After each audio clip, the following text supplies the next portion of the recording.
And in this video, my friends, we are going to edit a photo of the Milky Way. I hope you all like it. Let's start. Right, this is the image from Tom that he sent me. It's an image from the Milky Way, or it's supposed to be, and it's a very challenging image. And I have to be honest, Milky Way photos are the most challenging photos for me because, quite frankly, I always feel that I have no idea what I'm doing. I'm at the scene referred workflow. You can check that by going to processing, and then you'll see it here, auto apply pixel workflow defaults. So it's either display referred or scene referred. And in the scene referred, you start off with the Filmic RGB. Let me show you a before and after just real quick. So this is the original image, unedited, and this is what I made from it. You'll be the judge if you like this or not, but let me show you how I've gotten to this result. I don't have a particular order of modules that I'm using while editing a photo. I just usually go with the flow and whatever looks right to me. So the first thing that I want to change or that I want to use is the tone equalizer module. I've made a separate video on this module and I'll be sure to link it in the description down below. Remind me if I don't, because you should definitely check out that video if you want to learn more about the tone equalizer. Now the image already is very dark, but I'm going to put it on the darkest area, which is these trees, and I'm just going to scroll the mouse wheel button towards me to create these values. And the same goes for around here.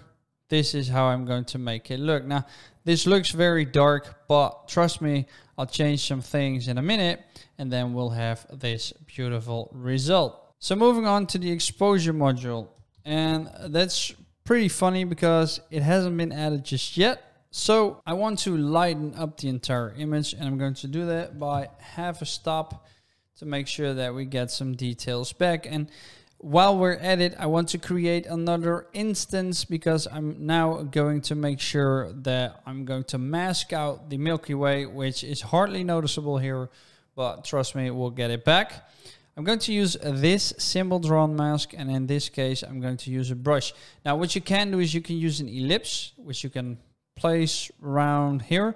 If you want to change the points, just hit Control, and then you can just drag this to spin it around, or just click these points to move it inwards or outwards. But like I said, I'm going to use a brush because I'm going to brush over the Milky Way. It's somewhere around here, I suppose. So I'm just going to brush this in. And then once that's done, it looks like a very weird cone, but I'm going to increase the feathering and I'm going to increase the mask blur as well. I'm going to decrease the contrast of the mask to make it more soft, and now we are going to increase this by a lot to make sure that we bring back the Milky Way. So here we see the shape of the Milky Way, and remember, you can always adjust your mask along the way by just simply opening up the module again. Be sure that, let's say we've got some modules above here, so we're at step number 20 and you want to change something in the exposure. Don't go back to step number 14 and then change the values, because if you do, everything above it will be gone. So make sure that you just open this one up while you're at the final step and then change some things, and then that will be added again to your image. Now the next module is the color balance module. I know I said I'm going to make a different or a separate video on this because I did make a video about this last week, if I'm not mistaken, or 2 weeks ago. I haven't gotten to it because I've got a little kid now and I'm very busy with her. So yeah, time is very scarce, but there are some YouTubers, I'm not going to mention them, that did make a video on this module, which has all the information that you should know about this. Maybe I'll do one in the future in my own style, which is a lot quicker. But for now, you'll have to deal with everybody else making videos about Darktable lately. Right, so in this case, we've got the master tab and we've got quite some things that we can change here. We can shift the hue, we can add some global vibrance. So this replaced the vibrance module. We can add some more contrast, which is added in the Filmic RGB as well. And then we've got 3 steps. So we've got the linear chroma grading, the perceptual saturation grading, and the perceptual brilliance grading. And for this video, I want to shift the hue a little bit. This was taken with a Sony A7 Mark II, if I'm not mistaken. And the reason why I think is because I've Googled this, and here we have the 7 Mark II Sony. Those tend to have a magenta cast in their photos. The new Sonys have a green cast, but the old ones had a very magenta cast. So in this case, I'm going to shift the hue to the left because that will make it a little bit more blue. You can just, every time you want to know what a slider does, just take it to the extremes and then you'll see the changes being applied to the image. So I'm going to shift the hue to right about here so it becomes a little bit more blue. I want to add some vibrance to this image as well, to make sure that the colors will pop a little bit better. And I'm actually going to decrease the contrast a little bit, because if I increase it, it becomes a lot more dark. And I just want it to show up just a little bit. And for the global saturation, just increase that for the shadows as well. And that's the great thing about this. You can change the global saturation of all the pixels, but you can change them of the shadows, the midtones, and the highlights individual as well. And that's something I very, very like. But here's the catch. Now everything is being added to the entire image, which I don't want to happen. So once again, I'm going to click the mask symbol. And here's the fun part. I'm going to the drawn mask, no mask used. And I'm going to use the same shapes as exposure. And there we have the shape. And then in this case, we need to feather it and mask it out a little bit to make sure we don't get weird artifacts. Now let's close that one down, and we already see a slight change in the image. So here's the original. You don't really see anything. And now some things are starting to come to life. Right, so we're not done with the color balance just yet, because we've got another tab, which is the 4-ways tab.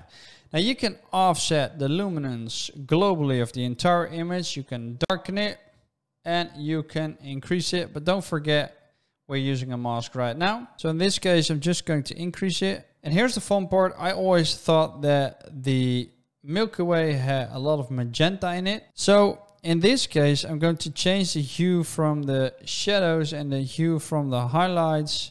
Well, they have to be the same. So let me just do this just manually. There you go, 57. So it's the same. And I'm just going to increase the chroma a little bit to 2.5. There you go. And now we've added that into the image, or into the Milky Way.